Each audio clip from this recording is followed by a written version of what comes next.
હરિઓમ. આજે આપણે standard 8માં English 2 એમાં મેં તમને એસે આપ્યો હતો માય સિટી. તો એના વિશે તમે લખ્યું હશે, પણ મેં અહીંયા થોડું લખ્યું છે તો હું તમને કરાવી દઉં છું. પછી હું તમને બીજો એસે આપીશ. માય સિટી એટલે મેં અહીંયા મારા શહેર વિશે, અમદાવાદ શહેર વિશે લખ્યું છે. I live in Ahmedabad. It is a very big city. હું ક્યાં રહું છું? તો કે અમદાવાદમાં રહું છું અને તે ખૂબ જ મોટું સિટી છે. It is located in western India on the back of the river Sabarmati. એટલે કે તે ક્યાં આવેલું છે? ક્યાં દર્શાવેલું છે? Western India of the back of the કઈ નદી? તો કે સાબરમતી નદીના કિનારે. Many people from different communities live here. ઘણા લોકો અહીંયા અલગ અલગ જાતિના લોકો અહીંયા રહે છે. Ahmedabad is also the culture and economical center of Gujarat and 7th largest city of India. તો કે અમદાવાદ જે છે, Ahmedabad is also the culture and economical. તો કે તે શું કહેવાય કે અર્થશાસ્ત્રને લગતું અને ઐતિહાસિકને લગતું જે સેન્ટર છે તે ગુજરાતમાં તે કેટલામા નંબરનું? 7th largest city. 7મા નંબરનું જે સૌથી મોટું જે ઔદ્યોગિક અને જે ઇકોનોમિકને લગતું જે 7મા નંબરનું સિટી છે તે કયું છે ભારત દેશમાં? તો કે અમદાવાદ. ઇટ્સ રોડ આર, પછી મેં પેરેગ્રાફ પાડીને લખ્યું છે કે it's roads are wide and big. એટલે કે તેના રોડ છે અમદાવાદમાં તમે જોઈ શકો છો, રોડ છે તે કેવા છે? પહોળા અને મોટા છે. There are many buildings and bungalows. એટલે કે અહીંયા તમે અમદાવાદમાં, પછી અમદાવાદ વિશે થોડું ઘણું લખવાનું કે અમદાવાદમાં શું આવેલું છે. તો કે આપણે અમદાવાદમાં વિશે જ લખવાનું એસે છે, એટલે એના વિશે થોડુંક જાણવાનું કે અમદાવાદમાં ઘણા બધા મોટા મોટા બંગલાઓ અને બિલ્ડિંગ્સ આવેલી છે. રસ્તાઓ પણ પહોળા અને મોટા હોય છે. પછીનું છે there are many schools and colleges and big hospital. તો કે ઘણી બધી સ્કૂલ છે, કોલેજીસ છે અને મોટી મોટી હોસ્પિટલો પણ અમદાવાદમાં આવેલી હોય છે. It is administrative headquarters of the Ahmedabad. તો શું લખ્યું છે કે ઇટ ઇઝ એડમિનિસ્ટ્રેટિવ હેડક્વાર્ટર, જે મોટા મોટા જે હેડક્વાર્ટર્સ આવેલા હોય છે તે પણ અમદાવાદમાં છે. The city offers a unique style of architecture which a blend of Hindu and Islamic style. તો અહીંયા આપણે જોઈએ છીએ અમદાવાદમાં કે તેનું બાંધકામ જે છે તો તે કેવું હોય છે? તો કે તેનું બાંધકામ છે અહીંયા તમે આપણે જોઈ શકીએ યુનિક, અદ્વિતીય. મતલબ કે જૂના અમદાવાદમાં કેમ જાઓ છો તો સીદી સૈયદની જાળી છે, પછી રિવરફ્રન્ટ છે, તો એ બધાનું જે બાંધકામ છે અહીંયા કોઈ મ્યુઝિયમ કે એવું કશું હોય છે? હું તો ગઈ નથી એટલે મને ખ્યાલ નથી અહીંયા. પણ તો શું કહેવાય છે કે અહીંયા મ્યુઝિયમ છે કે કોઈ રિવરફ્રન્ટનું તમે બાંધકામ જોવો છો, સીધી સૈયદની જાળી જોવો છો, એ બધું જે જોવો છો અહીંયા ઘણા જૂના મંદિર. આઈ થિંક લાલ દરવાજા પાસે એક મંદિર છે માતાજીનું. તો એમ શું કહેવાય બધા પૌરાણિક જે અહીંયા જે બધા બાંધકામ અને મંદિરો હોય છે તો એના વિશેની વાત કરવામાં આવી છે કે સિટી ઓફ યુનિક સ્ટાઇલ. એક એવા યુનિક સ્ટાઇલથી તેનું બાંધકામ કરેલું હોય છે. હિન્દુ અને મુસ્લિમ જે શું કહેવાય ઇસ્લામ, મતલબ કે which a blend of Hindu and Islamic style. એટલે કે તેને બાંધકામ કેવું હોય છે? તો કે હિન્દુ અને ઇસ્લામિક ટાઈપનું એક બાંધકામ પણ અહીંયા આપણે જોવા મળે છે, જે પૌરાણિક તમે કોઈ જૂના અમદાવાદમાં કોઈ એવી હોય છે. પછી અહીંયા બીજું શું છે? મહાત્મા ગાંધીનું. તો સાબરમતી રિવરફ્રન્ટ છે, એ બધું તમે જોવો છો તો એ બધું પણ અહીંયા બાંધકામ જે જોવા મળે છે પણ કેવું હોય છે? હિન્દુ અને ઇસ્લામિક બાંધકામ જોવા મળે છે. પછીનું છે it has been known for its industries. એટલે કે મતલબ કે ઇટની જગ્યાએ તમે અમદાવાદ લખી શકો કે Ahmedabad has been known for its industry. Ahmedabad છે તે જાણીતું છે કેના માટે? એનું તો કે તેની ઇન્ડસ્ટ્રી, ઔદ્યોગિક વિશે પણ અમદાવાદ છે તે પ્રખ્યાત છે, જાણીતું છે. તો અહીંયા તમે જેટલું અહીંયા બોર્ડ પર આવ્યું છે તમે લખીએ, પછી તમે એમાં બીજું ઉમેરી પણ શકો અમદાવાદ વિશેનું તમે કંઈ જાણતા હોવ છો. તો અહીંયા અમદાવાદમાં જે છે કે તે સૌથી મોટું સિટી ગણવામાં આવે છે. તેનું લોકેટેડ એટલે કે તેનું લોકેશન ક્યાં છે તો કે western India bank of river સાબરમતીમાં. પછી મેની પીપલ ઓફ ડિફરન્ટ, અહીંયા ઘણા લોકો જાત જાતના લોકો અહીંયા રહે છે. પછીનું છે તેનું કલ્ચર, એનું કલ્ચર છે તે economical centre for Gujarat, 7th largest of India. પછીનું છે તેના રોડ રસ્તાઓ વિશેની વાત કરવામાં આવે છે તો કે પહોળા અને મોટા હોય છે. પછી તેની બિલ્ડિંગ્સ અને બંગલો પણ મોટા મોટા હોય છે. મોટી મોટી હોસ્પિટલો અહીંયા જોવા મળે છે. પછી સ્કૂલ કોલેજ બધું જોવા મળે છે અહીંયા. પછી છે એડમિનિસ્ટ્રેટિવ હેડક્વાર્ટર્સ પણ આપણે અહીંયા જોઈએ છીએ મોટા. તો અહીંયા મેં અમદાવાદ વિશેનું એક મારા પેલા પ્રમાણે લખ્યો છે સિટી, મારું શહેર વિશેનો. તો તમે પણ તમારી જાતે તમે આમાં કંઈ પણ બીજું વધારાનું છે તે તમે એડ કરી શકો છો.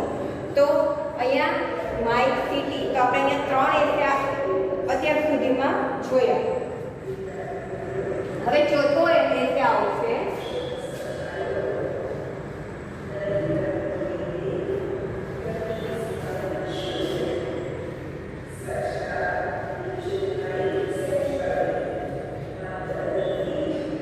આપણે માય હોબી, પછીનો હતો માય ફેવરિટ સ્પોર્ટ પર્સન અને માય સિટી. 3 એસે જોઈ લીધા.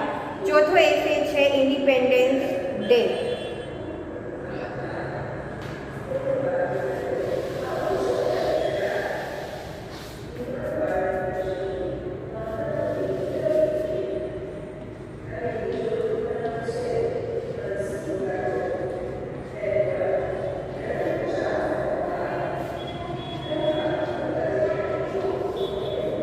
ઇન્ડિપેન્ડન્સ ડે વિશે તમારે લખવાનું રહેશે.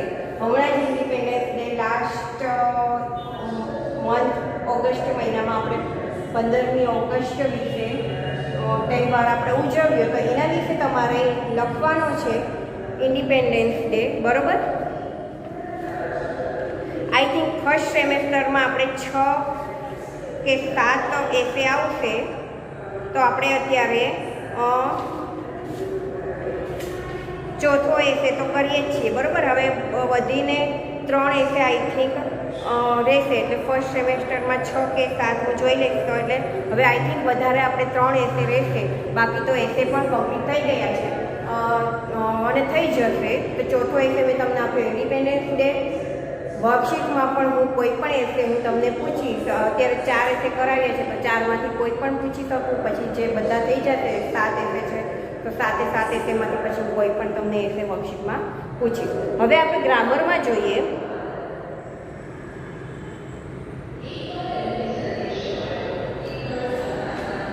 ગ્રામરમાં આપણે શું શીખ્યા તો કે આપણે આમ તો બધું જ શીખી ગયા છીએ, પણ છતાં પણ રિવિઝનમાં આપણે પહેલું ચેપ્ટર છે તે જોઈ લીધું છે. ઓલા પાછળ આપણે લેટર પણ જોઈ લીધા છે. બીજું છે તો સિમ્પલ પ્રેઝન્ટ એન્ડ સાદો વર્તમાન કાળ પણ શીખી ગયા. પાસ્ટ ટેન્સ ભૂતકાળ પણ શીખી ગયા.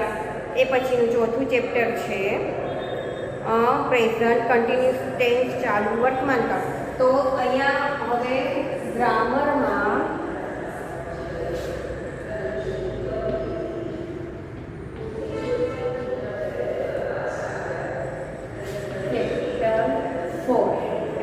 ચેપ્ટર 4 છે કે પ્રેઝન્ટ કન્ટિન્યુઅસ ટેન્સ.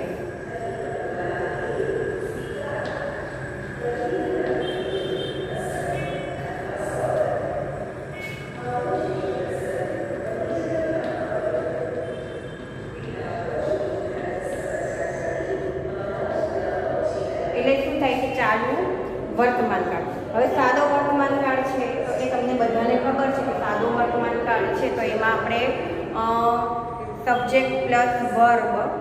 બરાબર? અહીંયા હું તમને લખું 3 કાળની વાક્ય રચના કરી દઉં છું કે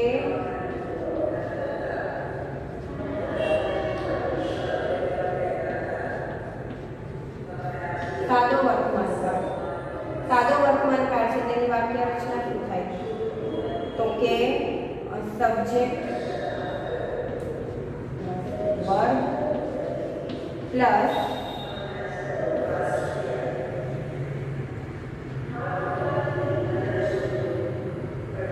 સબ્જેક્ટ પ્લસ વર્બ પ્લસ અધર. સબ્જેક્ટ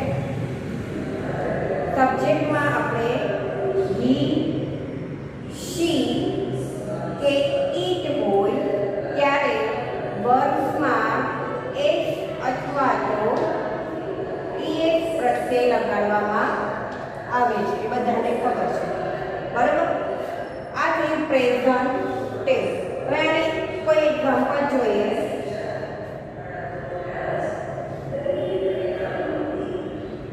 કોઈ એક્ઝામ્પલ જોઈએ કે શી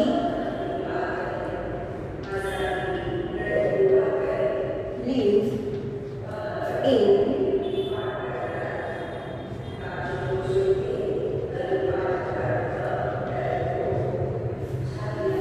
તે અમદાવાદમાં રહે છે.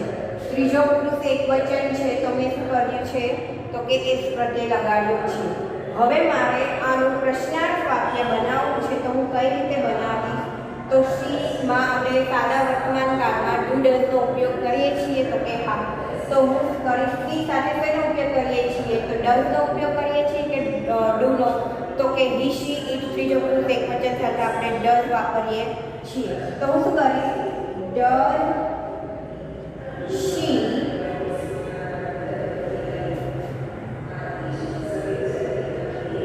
લીવ. ડઝ લગાડ્યું છે એટલે એસ પ્રત્યય નીકળી જાય. Does she live in Ahmedabad અને પાછળ લગાવીશ question mark. Yes she does, no she doesn't. તો આ થયું આપણે સાદું વર્તમાન કાળ. હવે જોઈએ સાદું ભૂતકાળ.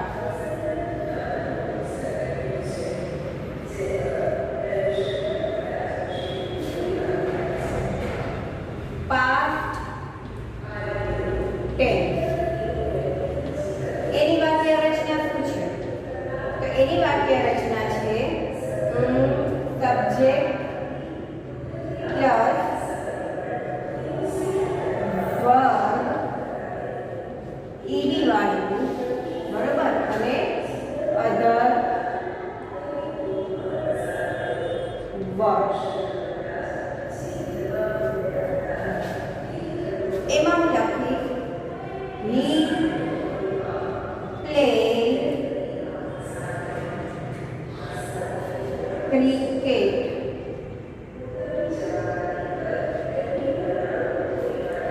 આ થયું સાદું વાક્ય.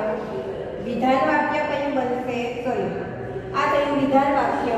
પ્રશ્નાર્થ વાક્ય બનાવશું તો આપણે જે સાદા વર્તમાન કાળમાં ડુ ડઝનો ઉપયોગ કરતા હતા, ભૂતકાળમાં ડુ ડઝ થઈ જશે did, he, આ નીકળી જાય did he play, મૂળ ક્રિયાપદ એનું એને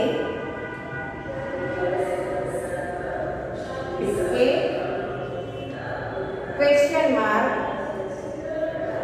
yes he did, no he didn't. બરાબર. હવે પછી આપણે જોઈએ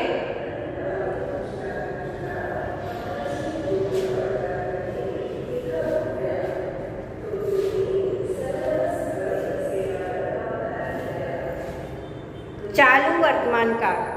પ્રેઝન્ટ કન્ટિન્યુઅસ ટેન્સ એટલે કે શું થાય? ચાલુ વર્તમાન કાળ. એની વ્યાખ્યા અને વાક્ય રચના કઈ છે ચાલુ વર્તમાન કાળની? તો કે બોલતી વેળાએ જે ક્રિયા થઈ રહી છે અથવા તો ચાલુ છે, જે ક્રિયા ચાલુ છે તે દર્શાવવા માટે ચાલુ વર્તમાન કાળનો ઉપયોગ કરીએ છીએ. હવે તેની વાક્ય રચના છે. હવે આપણે આ પ્રેઝન્ટ કન્ટિન્યુઅસ ટેન્સ જોઈએ તો કે subject plus am is are plus verb ing plus other verbs એટલે કે અન્ય શબ્દ. જે ક્રિયા હાલ ચાલુ છે, બરાબર, તે દર્શાવવા માટે ચાલુ વર્તમાન કાળનો ઉપયોગ કરવામાં આવે છે. હવે તેનું એક વાક્ય જોઈએ તો કે વી આર શું આવશે? learning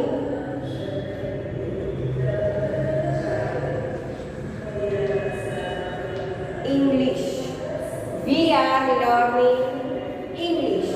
હવે મારે આનું પ્રશ્નાર્થ વાક્ય બનાવવું છે તો હું બનાવીશ આર વી લર્નિંગ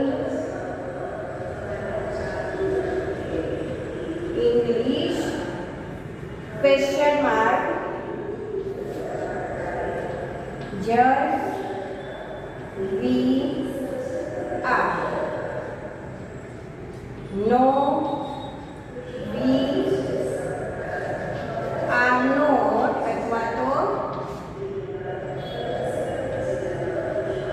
aren't. હવે અહીંયા એની પહેલા હું અહીંયા એક વાક્ય બનાવું.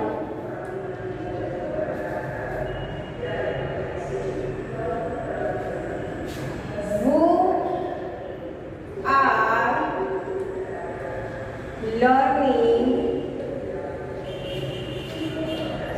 English. પહેલા મેં શું કર્યું? પહેલા મેં વિધાન વાક્ય બનાવ્યું, પછી વિધાન વાક્યનું મેં બનાવ્યું પ્રશ્ન વાક્ય, પછી મેં કરી યસ અનુમાન. હવે વી આર લર્નિંગ ઇંગ્લિશ. કોણ ઇંગ્લિશ શીખે છે? તો મેં ડબલ્યુ થી શરૂ થતા પ્રશ્ન વાક્યમાં ભૂથી વાક્ય બનાવ્યું કે કોણ ઇંગ્લિશ શીખે છે. વુ આર લર્નિંગ ઇંગ્લિશ પાછળ થયું question mark. We are learning English. પહેલા તો લખ્યું કે કોણ ઇંગ્લિશ શીખે છે? Who are learning English. We are learning English. Are we learning English? Yes we are. No we are. હવે અહીંયા તમે who are learning English. We are અમે ઇંગ્લિશ શીખીએ છીએ. અમે ઇંગ્લિશ શીખીએ છીએ. આર તમે ઇંગ્લિશ શીખી રહ્યા છો તો તમે યુ પણ લખી શકો. Are you learning English? કે યસ વી આર. હા અમે શીખી રહ્યા છે. નો વી આર. ના અમે શીખી રહ્યા નથી. તો અહીંયા મેં તમને શીખવાડ્યું પ્રેઝન્ટ કન્ટિન્યુઅસ કે જે ક્રિયા હાલ ચાલુ મતલબ કે ચાલુ છે, થઈ રહી છે તે દર્શાવવા માટે ચાલુ વર્તમાન કાળનો ઉપયોગ થાય છે. પછી પહેલા મેં વિધાન વાક્ય બનાવ્યું, પછી એનું પ્રશ્નાર્થ વાક્ય બનાવ્યું, યસ અને નોમાં આન્સર આપ્યા. પછી મેં શું કર્યું? તમને શું સમજાવ્યું કે અમે ઇંગ્લિશ શીખીએ છીએ. કોણ ઇંગ્લિશ શીખે છે? ડબલ્યુ થી શરૂ થતા પ્રશ્ન વાક્યમાં મેં વુ આર. તો આપણે WHO થી વુથી પ્રશ્ન એટલે કે WHO થી શરૂ થતા પ્રશ્નો વાક્યો પણ આપણે શીખ્યા. બરાબર. હવે જોઈએ આપણે પ્રેઝન્ટ કન્ટિન્યુઅસ ટેન્સમાં એનું અહીંયા પહેલા બુકમાં તમને આપેલું છે કે બોલતી વેળાએ જે ક્રિયા ચાલુ છે અથવા તો જે ક્રિયા થઈ રહી છે તે દર્શાવવા માટે ચાલુ વર્તમાન કાળનો ઉપયોગ કરવામાં આવે છે. પછી તેની વ્યાખ્યા આપી છે કે કર્તા પ્લસ વર્બ કર્તા પ્લસ ટુ બીનું રૂપ, એમીધાર પ્લસ વર્બ આઈએનજી વાળું રૂપ અને પછી અન્ય શબ્દો. એ તમને વાક્ય રચના પણ આપેલી છે. હવે આપણે જોઈએ કે તેના ઉદાહરણો પણ નીચે આપેલા છે. એટલે એનો મતલબ એમ નહીં કે આપણે બુકમાં ચલો ડાયરેક્ટ ચોથું પાઠ આવ્યા છીએ તો ડાયરેક્ટ એક્સરસાઇઝ જ જોઈ લઈએ, આગળનું બીજું કશું જોવાનું નહીં. એવું ના કરતા, કેમ કે બહુ બધી મિસ્ટેક આવે છે અને હું વર્કશીટ જોઉં છું એટલે મને ખબર છે. તો તમારે શું કરવાનું છે કે પહેલાં તો તેની વ્યાખ્યા પાકી કરો, વાક્ય રચના પાકી કરો, સાથે તેના એક્ઝામ્પલ પણ વાંચો. તો એ તમે વાંચતા રહો તો તમને ખબર પડે કે વર્તમાનકાળ સાદો વર્તમાનકાળ છે તો એમાં આપણે તેનો ઉપયોગ કરીએ છીએ. સાદો ભૂતકાળ આવે છે તો એની વ્યાખ્યા અને વાક્ય રચના કઈ છે. ચાલુ વર્તમાનકાળ છે તો તેની વ્યાખ્યા અને વાક્ય રચના કઈ છે. બરોબર. તો અહીંયા આપણે જોઈએ કે આઈ એમ પ્લેઇંગ ટેનિસ નાઉ. હું અત્યારે શું કરી રહી છું? તો કે ટેનિસ રમી રહી છું. રાજ ઇઝ ઇટિંગ એન એપલ. રાજ છે તે સફરજન ખાઈ રહ્યો છે. પછી વી આર લર્નિંગ ઇંગ્લિશ. આ તો હમણાં આપણે શીખ્યા એ છે કે અમે અંગ્રેજી શીખી રહ્યા છીએ. એ જ રીતે સાદા વર્તમાનકાળમાં પ્રશ્નો અને ઉત્તરો છે, જે WHO થી શરૂ થતા પ્રશ્નો અને ઉત્તરો આપ્યા છે. who, what, where, when થી પ્રશ્ન વાક્યો કઈ રીતે બનાવવાના છે તે. તો કે who is winning the match. કોણ મેચ જીતી રહ્યું છે?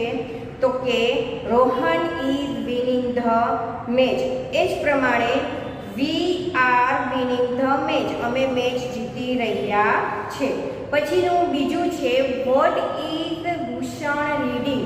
તો કે ભૂષણ છે તે શું વાંચી રહ્યો છે.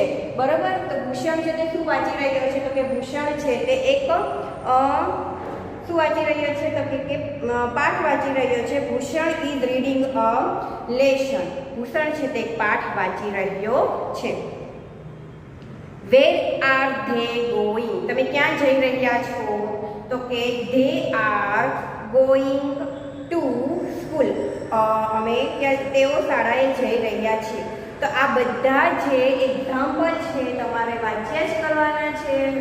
પછી ગમે તે કાળ હોય, અહીંયા અમુક લોકો એવું કરે છે કે આઈ થિંક તમારામાં તો નહીં, પણ ખબર નહીં, મેં પહેલાં ચાલુ વર્તમાન કાળ 7મા ધોરણમાં પણ આવે છે, તો ખાલી જગ્યા જ પૂછેલી હોય છે. તો તમારે ચાલુ વર્તમાન કાળની મેં આવી રીતે વાક્ય લખ્યા છે ને ખાલી જગ્યા હોય છે, તો ડાયરેક્ટ વર્બ આઈએનજી લગાડો છો.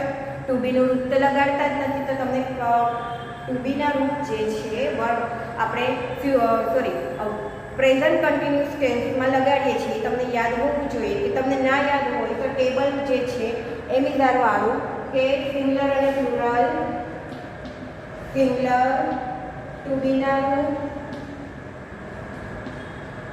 અને પ્લુરલ ટુ બીના રૂપ. સિંગ્યુલર અને પ્લુરલમાં ટુ બીના રૂપો કયા કયા છે? તો તમને ખબર જ હોય કે પ્રથમ છે તો એમાં કયું આવશે? આઈ સાથે એમ, વી સાથે આ. બરોબર, એ જ રીતે બીજો પુરુષ છે એમાં યુ સાથે આ, યુ સાથે આ. અને ત્રીજો પુરુષ જે છે એમાં શું આવશે? હી, શી અને ઈટની સાથે ઈ. ત્રણેયની સાથે હી, શી અને ઈટ ઇઝ. અને ધેની સાથે ટુ બીનું રૂપ આવશે આ. તો આ યાદ ના રહેતું હોય તો ટેબલ તમે આવી રીતે તમારી સામે રાખો એટલે યાદ રહી જાય કે ચાલુ વર્તમાન કાળમાં આપણે કોઈ પણ સર્વનામ એટલે કે કોઈ પણ કર્તાનું નામ કોઈ પણ આપેલું હોય, આ અથવા તો કોઈનું નામ આપેલું હોય, તો એની સાથે ટુ બીના રૂપ કયા કયા લાગે છે, પછી જ આઈએનજી વાળું મૂળ ક્રિયાપદનું રૂપ લખવામાં આવે છે. તો અહીંયા જોઈએ, Lalit is writing for you. Lalit is waiting for you. પછીનું છે I am writing a letter. પછી છે Kiran is learning a story. Kiran is learning Sanskrit. પછી ચોથું છે they are sitting under the tree. Is Umang coming with us. Are we running fast. Piyush is clapping his hands. Dinesh and Manish are dancing. Dinesh and Manish are dancing. The monkey is eating a cake and you are baking a cake. જુઓ અહીંયા કેવું થાય છે, મને હવે દેખાવાનું બંધ થઈ ગયું. બરોબર, કેમ? નંબર વધી ગયા છે. તમે લોકો જ્યારે લખો છો તો મેં ઘણા લોકોને અમુકને કીધું છે કે અક્ષર સારા કરો, બહુ બધું ભેગું ના લખો, છૂટું વ્યવસ્થિત સારા અક્ષરે લખો. હું પેપર જોઉં છું ને તો હું થોડુંક મને થઈ જાય છે કે કેમ આવા બધા અક્ષરો કરે છે છૂટું. ભલે એવું નથી કે અત્યારે તમારા અક્ષર પ્રેક્ટિસ કરો તમે ઘરે લખવાની, ઇંગ્લિશ લખવાની, કે છૂટું વ્યવસ્થિત લખું, બધું આવી રીતે ભેગું હવે હું અહીંયા આવી રીતે કરું. આવે છે એમાં હું આવી રીતે લખું. હવે મને શું ખબર પડે કે શું લખ્યું છે? હવે આવા અક્ષર તમે કરો તો મને આમાં શું ખબર પડે? પછી મારે કઈ રીતે જોવું પડે છે એ તો હવે મને જ ખબર છે. તો મહેરબાની કરીને કમસે કમ અક્ષર ભલે તમે નાના થોડાક કરો, એટલે નાના એટલે સાવ નાના પણ નહીં અને બહુ મોટા પણ નહીં, ભલે અક્ષર થોડાક નાના હોય પણ છૂટું લખો, ભેગું ના લખો, કે જેથી કરીને હું વ્યવસ્થિત વાંચી શકું. બરોબર, કૌંસમાં આપેલા શબ્દો વડે પ્રશ્નાર્થ વાક્ય બનાવો. તો એમાં પણ શું થાય છે કે જે વેર, વોટ, હુથી આપણે પ્રશ્ન વાક્ય બનાવવાના છે તો એ પણ આપણે શીખ્યા કે Ankit and Pooja are singing a song. શું આવશે? વુથી વાક્ય બનાવવાનું છે. Who are singing a song. Geeta is writing a poem. What is Geeta writing? Mona is drawing a rangoli. તો કે હુ, તો કે who is drawing a rangoli. We are walking in the garden. તો કે વેર યુ વોકિંગ.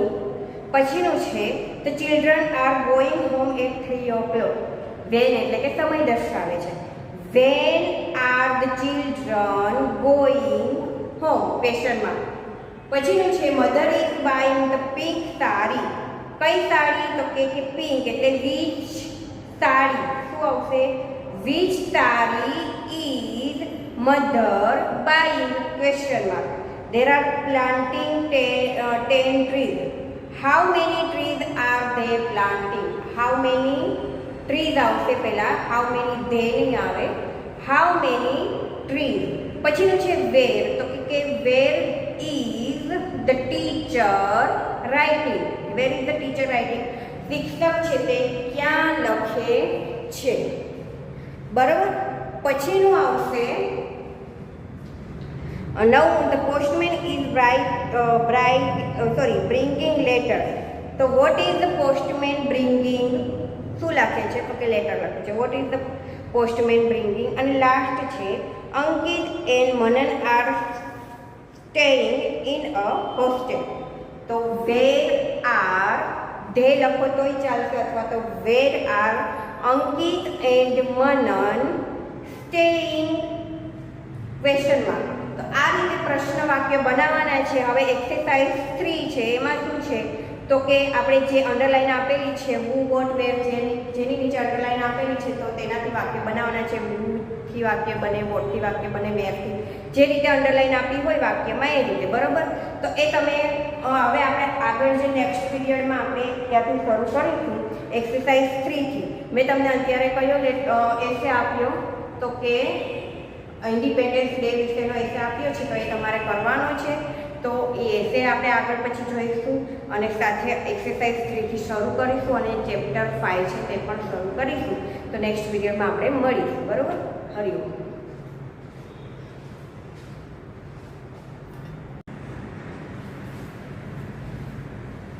હવે છે આપણે જોઈએ એક્સરસાઇઝ 3 રેખાંકિત શબ્દો ઉત્તરોમાં મળે તે રીતે પ્રશ્નાર્થ વાક્ય બનાવીને લખો. તો એમાં શું કરવાનું છે? તો કે mother is arranging the dishes on the table. તો કે ઓન ધ ટેબલની નીચે શું આપેલું છે? તો કે અંડરલાઈન આપેલી છે. ધ ડિશિસની નીચે પણ અંડરલાઈન છે. તો કઈ રીતે બનશે? તો પહેલાં તો કે mother is arranging the dishes on the table એટલે કે શું ગોઠવે છે? તો વોટથી વાક્ય બનશે. ડીશ ગોઠવે છે. What is mother arranging on the table question mark. અને પછી બનશે ક્યાં ગોઠવે છે? તો કે ટેબલ ઉપર એટલે આવશે વેરથી વાક્ય બનશે. Where is mother arranging the dishes. Where is mother arranging the dishes. પછીનું છે Nitin and Amit are playing in the garden. તો કે who are playing in the garden. Where are Nitin and Amit, અથવા તો where are they playing question mark. Swapnil is buying toy. What is Swapnil buying? What is Swapnil buying? The milkman is bringing a milk. તો હુથી વાક્ય બને તો બધાને ખબર જ છે કે who is bringing a milk અને બનશે what is the milkman bringing. પછીનું છે mister Dave is the driving a car. તો who is driving a car અને what is mister Dave driving question mark. The boys are sitting on the tree. Where are the boys sitting? અને પછીનું છે Arpana is singing a song. What is Arpana singing? What is Arpana singing? પછીનું છે ચેતન and Palak are decorating the room. તો શું આવશે? Who are decorating the room. Who are decorating the room. અને પછીનો બનશે what are Chetan and Pallav અથવા તો what are they decorating question mark. પછીનું છે mother is baking a car cake. તો વોટ ઇઝ મધર બેકિંગ. પછીનું આવશે ક્વેશ્ચન માર્ક મૂકવાનું તો ભૂલતા જ નહીં. The teacher is teaching a poem. What is the teacher teaching. Vote is the teacher teaching. તો અહીંયા આપણે ચેપ્ટર 4 છે ધ કન્ટિન્યુઅસ પ્રેઝન્ટ ટેન્સ છે, પ્રેઝન્ટ કન્ટિન્યુઅસ ટેન્સ એ પૂર્ણ કર્યું. હવે છે ચેપ્ટર નંબર 5. ચેપ્ટર નંબર પહેલાં આપણે શીખ્યા ચાલુ વર્તમાન કાળ. હવે આપણે શીખવાના છે ચાલુ ભૂતકાળ. વર્તમાન કાળમાં આપણે એમિઝર અને આઈએનજી વાળું રૂપ શીખ્યા. એવી જ રીતે ભૂતકાળમાં આપણે ચાલુ ભૂતકાળમાં વોઝ વર અને આઈએનજી વાળા શીખવાના છીએ. પહેલામાં શું હતું કે ક્રિયા ચાલુ છે એ દર્શાવવાનું હતું, અને હવે શું આવશે? ક્રિયા ચાલુ હતી એ દર્શાવવાનું છે. એટલે એમાં પણ ખાસ યાદ રાખજો, વર્તમાન કાળમાં એમિઝર અને વર્બ આઈએનજી, ભૂતકાળમાં વોઝ વર અને વર્બ આઈએનજી વાળા વાક્યો આપણે શીખવાના છે. હવે આપણે જોઈએ પાસ્ટ કન્ટિન્યુઅસ ટેન્સ. તો પાસ્ટ કન્ટિન્યુઅસમાં થોડુંક જોઈ લઈએ કે એમાં શું છે કે ચાલુ ભૂતકાળ છે. તો કે જે ક્રિયા અમુક સમયે ચાલુ રહી હતી તે દર્શાવવા માટે આપણે ચાલુ ભૂતકાળનો ઉપયોગ કરીએ છીએ. બરોબર. હવે આપણે જોઈએ અહીંયા chapter 5 the past continuous tense એટલે કે ચાલુ ભૂતકાળ. હવે ચાલુ ભૂતકાળ ચાલુ વર્તમાનમાં હતું કે જે ક્રિયા હાલ ચાલુ છે, થઈ રહી છે તે દર્શાવવા માટે ચાલુ વર્તમાન કાળનો ઉપયોગ થાય છે. Continuous past tense, past continuous tense એટલે કે જે ક્રિયા થઈ રહી હતી, ચાલી રહી હતી, અમુક સમયે અમુક ક્રિયા ચાલુ રહી હતી તે દર્શાવવા માટે ચાલુ ભૂતકાળનો ઉપયોગ થાય છે. ચાલુ વર્તમાન કાળમાં એમિઝર અને વર્બ આઈએનજી હતું. ચાલુ ભૂતકાળમાં શું આવશે? તો કે વોઝ વર અને વર્બ આઈએનજી વાળા રૂપો મૂકવામાં આવશે. એ હવે પછી આપણે next period the past continuous tense છે તે ચાલુ રાખીશું, 5મું ચેપ્ટર. તો અહીંયા આપણે એસે કયો શીખ્યા? તો કે માય સિટી. બરોબર. પછી આવશે આપણે શીખ્યા chapter number 4 present continuous tense. એ પણ આપણે શીખ્યા. તમે શીખતા રહેજો. અને હવે આપણે પાસ્ટ કન્ટિન્યુઅસ ટેન્સ છે તે ચાલુ કરીશું. તો અહીંયા આપણે રિવિઝનમાં 1 થી 4 પાર્ટ પણ પૂર્ણ થયા, અને સાથે સાથે પાસ્ટ કન્ટિન્યુઅસ ટેન્સ છે એ પણ હવે શીખીશું. એમાં વોઝ વર અને આઈએનજી વાળા શીખીશું. મેં તમને એક આપેલો છે કે કયો આપેલો છે? તો કે ઇન્ડિપેન્ડન્સ ડે. એ તમારે કરવાનો છે, અને સાથે મેં તમને લેટર્સ પણ કરાવી દીધા છે. તો એ કરતા રહેજો. ગમે ત્યારે હું ગમે તે જેટલા લેટર્સ ચાલ્યા છે એ અને જેટલા એસે ચાલે છે એમાંથી ક્યારે પણ વર્કશીટમાંથી હું તમને એસે પૂછીશ. સાથે આપણે એસે છે હવે આઈ થિંક 6 કે 7 આવે છે, તો 3 એસે રહ્યા છે આપણી પાસે. એટલે એ એસે પણ થઈ જશે. એટલે ફર્સ્ટ સેમેસ્ટરનું મોસ્ટલી આપણે એસે છે, લેટર છે, બધું જ કમ્પ્લીટ થઈ ગઈ. બરાબર. હવે તો આપણે બધું રિવિઝન જ ચાલુ છે, તો રિવિઝન આપણે કરતા રહીશું, સાથે ભણતા રહીશું, અને વર્કશીટમાં પણ તમે સારું વ્યવસ્થિત ચોખ્ખા અક્ષરે, સારા અક્ષરે લખતા રહેજો એવી હું આશા રાખું છું. હરિઓમ.